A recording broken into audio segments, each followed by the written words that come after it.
The languages spoken by the Indigenous peoples of Canada are diverse and varied, evolved over millennia with Indigenous societies, and for many represent an intrinsic link to their cultures.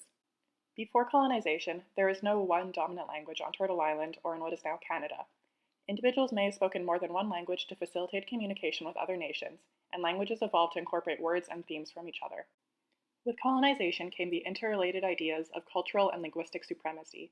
The colonizing forces believed that European culture and language was superior, and that the Indigenous ways of life and languages were primitive, or to quote Canada's first Prime Minister, John A. Macdonald, savage.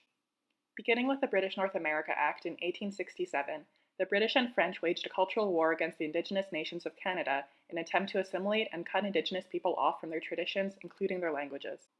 Over the course of the following 100 years, numerous Crown actions, particularly residential schools and the potlatch ban, and later on the 60s scoop, separated families, severed generational ties, and isolated Indigenous people from their own histories and values. Today, as a direct result of these genocidal policies, many Indigenous languages are at risk of being lost.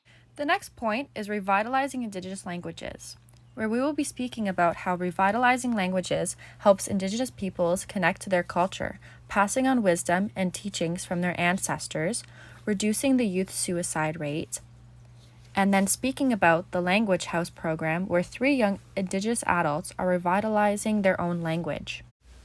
There are various education programs that support teaching Indigenous languages. The primary target is the younger generations, since it will help them retain their Indigenous language and culture as they grow older. And so it is very important that these language programs are incorporated into the school system and communities. Going forward, these programs can help with intergenerational language loss, as more of the younger generation can obtain their mother tongue. If you would like to learn more about these topics, please continue to click on the tabs above, where we go into more detail about each topic.